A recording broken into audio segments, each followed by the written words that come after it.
รขึ้นมาอื่นพอยนี่ตัวมันพุงอย่างมันจะเป็นตะกินทุกคนมีน้ำจิ้ม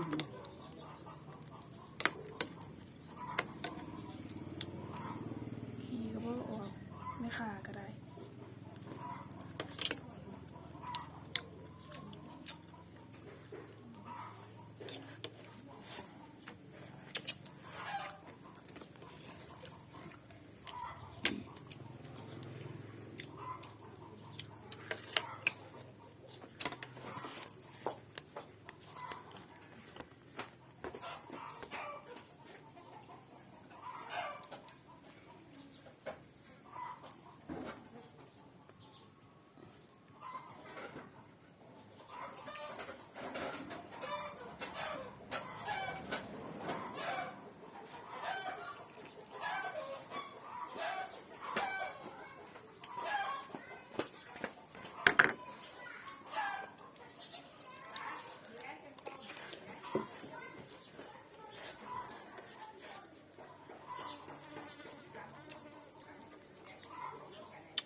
ฟ้าปิดที่แซ่ฟ้าปิดทำน้ำมันไปนอนน้ำมัน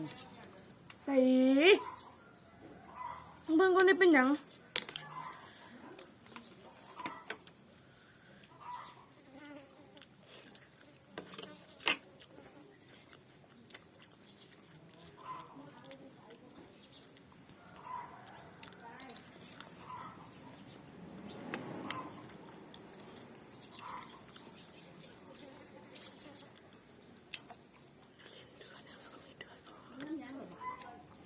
มาตำไปเลยตำมันจะโดดไม่เจ๊กินยังมึงเขาอย่างกูนบ่กินกับหมกหมูนั่นล่ะ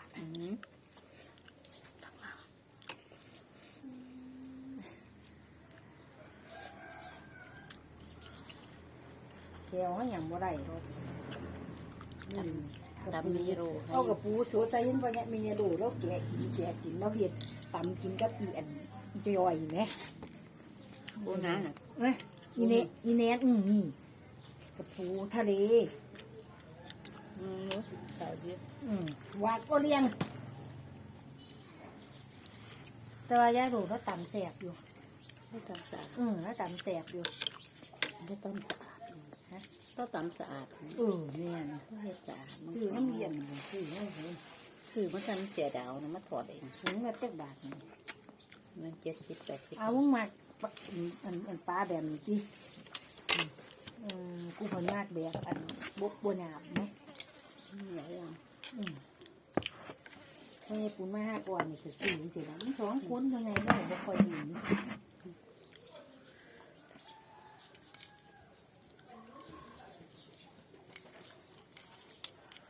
ปูทะเลเว้ย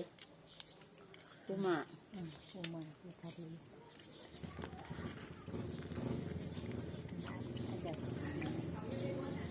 อยากให้สวย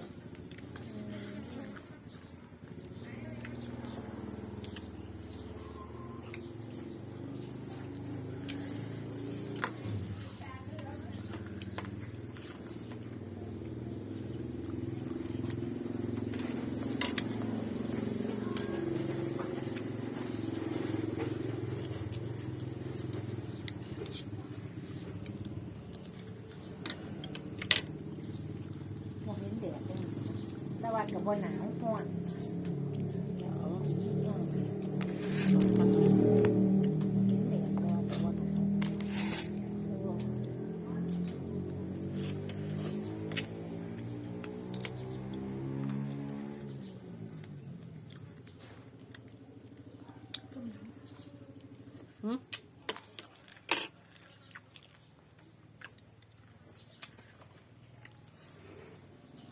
เสียบ่ได้หนึ่งที่จังกินบ่เป็นตาเสีย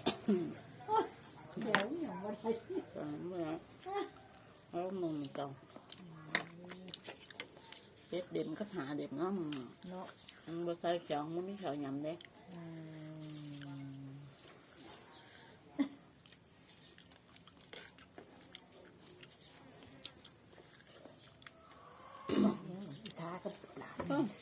น้ำเนี่ยไอ้พง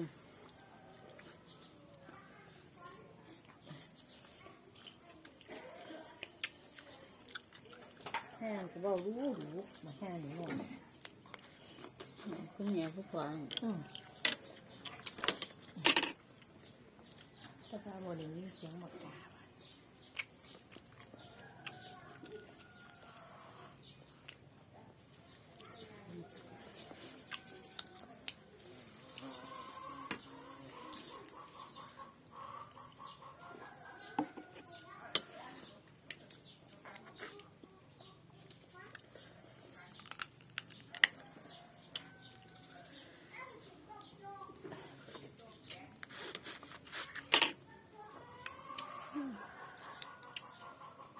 ใครยอมมีโลตังนี้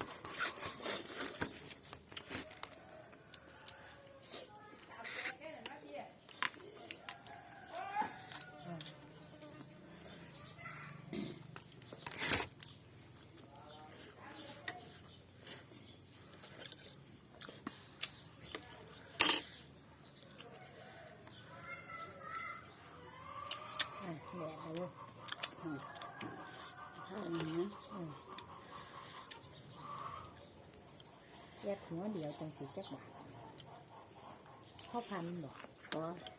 บ่เย็นจนใส่แก๊สไป กูสิไปซื้อหัวเดียวจังสีนั้นพ่อพันบอก อย่าที่ปอกเปลือกกินเข้าไปเลย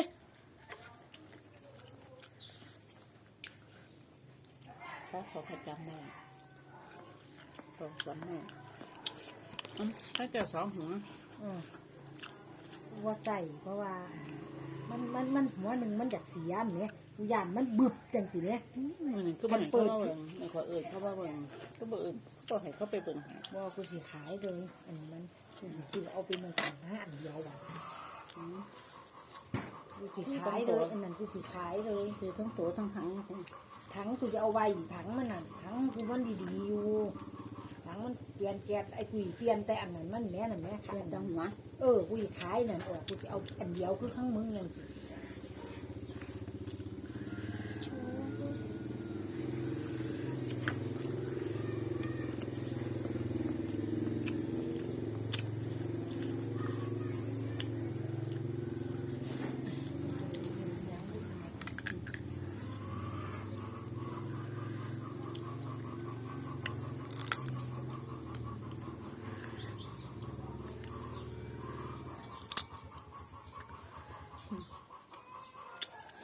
กุ้งแม่กิน3 ตัวเอ๊ะเป็นที่3บ่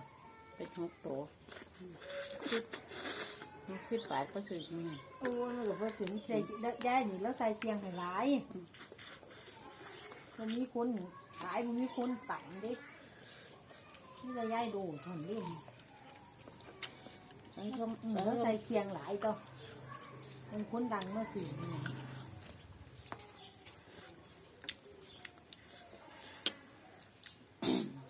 โอ้หวานหมี